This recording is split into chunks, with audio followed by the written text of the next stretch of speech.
Y bueno, acá estamos otra vez hablando del tema de la Eucaristía y de la coherencia eucarística. Y esto es porque me sorprende la cantidad de desinformación que existe en el mundo hispanohablante sobre lo que ha sucedido con los obispos en Estados Unidos, con el presidente Biden y con el debate en torno a la Eucaristía. Lo que primero quiero hacer es explicar los hechos exactamente para que sepan qué es lo que ha pasado y en consecuencia lo que no ha pasado. Los obispos estaban discutiendo en su reunión de junio, que es la reunión de medio año, después van a tener una ya presencial en noviembre en la ciudad de Baltimore. Y en este encuentro en línea tuvieron varias votaciones y una de ellas que concentró toda la atención de la prensa secular, especialmente de los principales medios que sabemos que son liberales, anticatólicos de izquierda, como el periódico USA Today, el New York Times, el Washington Post y la mayoría de las cadenas televisivas norteamericanas y también las grandes hispanas controladas desde México, ¿no? Y básicamente lo que sucedió es que al inicio de la presidencia del presidente Biden, los obispos reconocieron algo que es absolutamente evidente, que es, tenemos un presidente que es el hombre más poderoso del mundo, el presidente de los Estados Unidos, y en consecuencia que es el católico más prominente del mundo, ¿no? Hay en este momento grandes santos que cuando la gente se olvide del presidente Biden, estos santos serán reconocidos como todo el mundo se acuerda hoy en día, digamos, de San Ignacio de Loyola o de Santo Domingo de Guzmán, y nadie se acuerda quiénes eran los reyes en esa época, ¿no? Pero actualmente sí es el católico más visible. Y resulta que ese católico más visible desobedece las enseñanzas de la Iglesia y recibe la comunión al mismo tiempo. Entonces, es un desafío pastoral, por supuesto que es un desafío pastoral. Entonces, al presidente Biden no le gustará, a los católicos pro aborto no les gustará, pero si piensan un poquito, tienen que reconocer, la Iglesia enseña esto y ese es un requerimiento para poder recibir la comunión dignamente. Entonces, no podemos dejar que esta inconsistencia del católico más prominente del mundo termine dominando la conversación y yendo en contra de la verdad de la Iglesia. Entonces los obispos dicen, tenemos que enfrentar este asunto y una propuesta de un comité ad hoc es, escribamos un documento sobre la coherencia eucarística. ¿Qué cosa quiere decir? Que lo que es la Eucaristía y lo que decimos que es la Eucaristía tiene que ser coherente con nuestra conducta. Es un excelente término, coherencia eucarística, ¿no? Y la prensa secular inmediatamente convirtió este documento potencial en el documento para negarle la comunión a Biden. Es decir, como si el objetivo del documento fuera negarle la comunión a Biden y a todos aquellos católicos, en su mayoría demócratas, que van en contra de doctrinas esenciales, no cualquier doctrina, porque hay muchas doctrinas en las que la Iglesia da una indicación, pero la política final queda a juicio de la opinión prudencial, ¿no? Del juicio prudencial. Pero en este caso se trata de temas fundamentales y obviamente, como saben ustedes, inmediatamente algunos obispos encabezados por el cardenal Blase Cupich de Chicago, decidieron mandar una carta interna diciendo que esta discusión no se tuviera. ¿Cuál discusión? La de preparar un documento sobre coherencia eucarística. ¿Qué razón tendría el episcopado para postergar una discusión para aprobar un documento? Es decir, no para escribir el documento, sino para aprobar un borrador de un documento que va a ser recién aprobado o rechazado o modificado en noviembre. ¿Cuál sería la razón para frenar esto? una sola, que la prensa secular está diciendo que este es un documento contra Biden y el documento es un documento a favor de la coherencia eucarística. Y obviamente al explicar la coherencia eucarística, cualquier católico va a poder poner 1 y 1, 2, que es determinadas decisiones personales llevadas a la plaza pública, como favorecer la eutanasia, como ir en contra del matrimonio natural, como favorecer el aborto, que es el asesinato de millones de bebés que vienen ocurriendo en Estados Unidos y en el resto del mundo por influencia y financiación norteamericana, que esa persona no puede recibir la comunión. Entonces, el hecho de pensar de que este documento es contra Biden y que en consecuencia es político, es una total falta de comprensión pastoral de parte de unos obispos que están más preocupados de la política. Y lo paradójico es que estos obispos, que son una minoría y que no lograron detener la votación en torno al documento, son los que tienden a acusar al resto de los obispos, a la gran mayoría, de estar politizando el tema.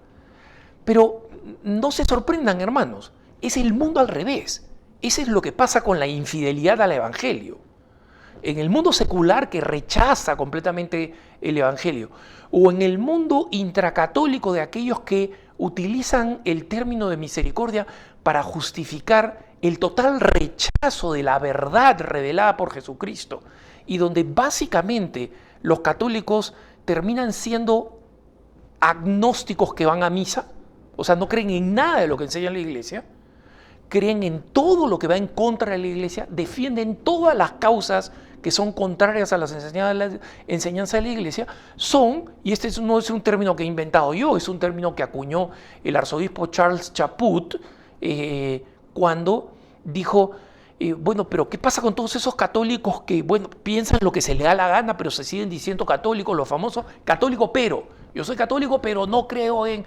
Soy católico, pero... El católico, pero... ¿no?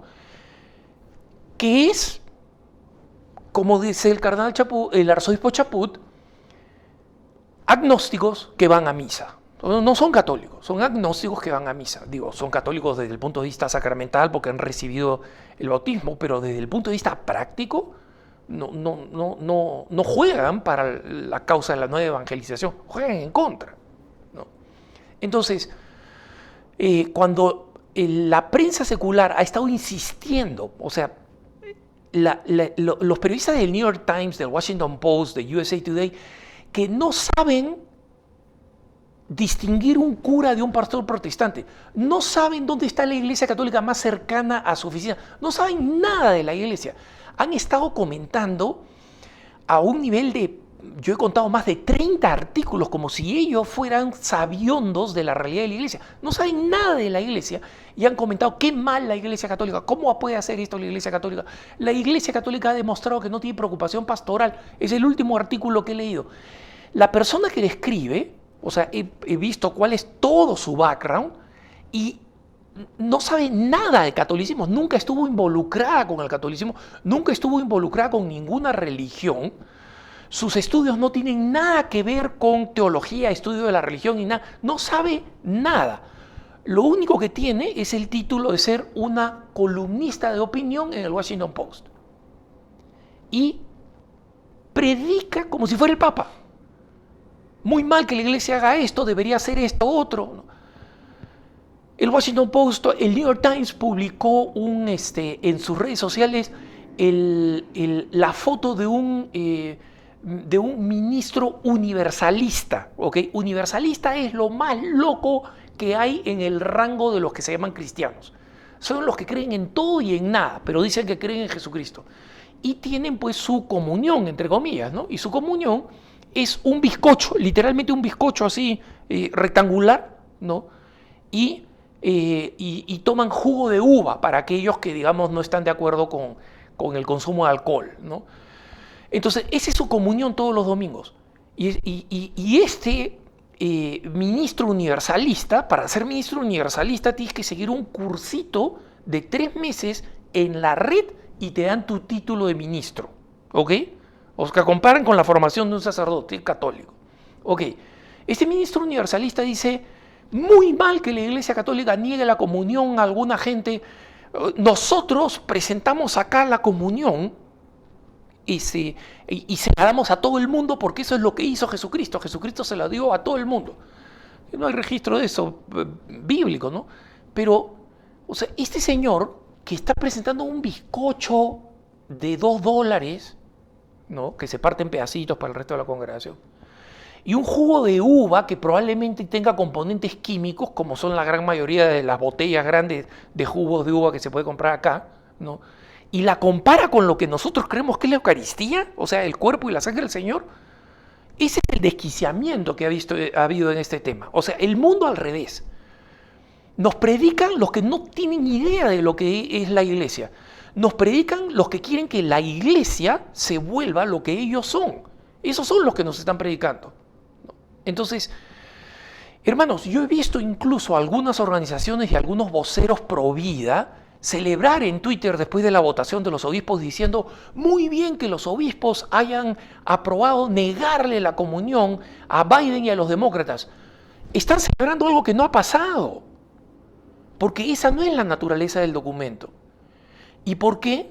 Porque los obispos sabiamente, por lo menos esa importante mayoría que no le tiene miedo al testimonio en medio de una política hostil, y no tiene miedo de verse o percibirse en confrontación con el hombre más poderoso del mundo, ¿no? Ellos han entendido que es un tema pastoral, como lo he dicho en otras ocasiones, repitiendo la enseñanza de la iglesia, no necesariamente dando mi opinión, sino mostrando mi acuerdo con lo que dice la iglesia. Nadie ama lo que no conoce, decía San Agustín. Y esa frase la repitió Santo Tomás de Aquino para decir, por eso es que tenemos que entender nuestra fe, por eso es que necesitamos una catequesis.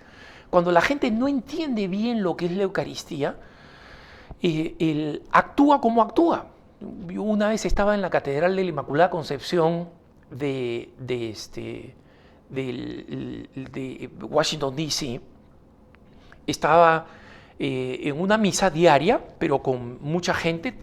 Tal vez era un día de fiesta litúrgica, ¿no? Y cuando, después de que comulgo y vuelvo a mi banca y estoy rezando, veo que una señora recibe la comunión en la mano, hace la finta de que la come, una finta mal hecha, y se la pone en el bolsillo, ¿no? Entonces, ese es un acto sacrílego. No importa la intención, de hecho después vimos que la intención era una intención que no era mala, que no era perversa, no era alguien que se estaba robando la Eucaristía para un acto satánico. Pero, y le dije inmediatamente a Lugier, ¿no? El Lugier tenía miedo de intervenir, porque recuerden ustedes que las leyes civiles se aplican incluso dentro de la iglesia. Entonces, si tú tomas a una persona como la tomaría alguien en América Latina, oye, ¿qué estás haciendo con la Eucaristía? Podría ser agresión, ¿no? Y en consecuencia meterse en problemas legales. Entonces me dijo, por favor, señáleme bien a la señora para poder intervenir correctamente. Y le señalé, es esa señora. Y me dijo, no, ¿cuál exactamente me puede señalar? Esa señora. Ya, pero ¿me puede señalar exactamente? Me levanté de mi sitio, donde yo estaba hablando con el Lugier, me pongo detrás de la señora, que era una señora bajita, ¿no? Y la señalo con mis dedos, esta señora, ¿no? Y la señora se desconcierta, ¿qué está pasando? Porque, o sea, el Lugier tenía miedo de intervenir para salvar la Eucaristía, que es a quien le correspondía, ¿no? Y por si acaso, hubiera intervenido, de hecho lo he hecho en otras ocasiones, ¿no? No sé por qué me ha tocado, yo hablo con gente y me dicen, oye, nunca en mi vida yo he visto a alguien cometer o tentar cometer un acto sacrílego con la Eucaristía, ¿no? A mí me ha tocado más de una vez. Y en este caso le dijo a la señora, usted tiene la Eucaristía, se la tiene que comer ahora. Ah, no, perdón, yo no quería comulgarla. ¿Puede comulgar? Sí puedo comulgar, es que quería llevársela a mi hija que está enferma, ¿no?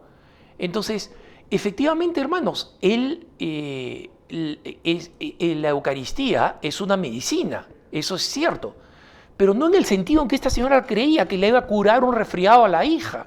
¿no? Entonces, les cuento esa historia simplemente para que vean cuál es el problema con la falta de catequesis, ¿no? Y por eso es que los obispos de Estados Unidos, junto con este documento que Dios quiera que veamos en noviembre y que sea aprobado en noviembre por los buenos obispos, los obispos valientes, que son la mayoría, gracias a Dios, en el episcopado norteamericano, que al mismo tiempo saquen adelante este proyecto mucho, mucho más hermoso, mucho más importante, y al que por supuesto la prensa liberal no le ha dado ni una línea de tinta, ni una, ¿no?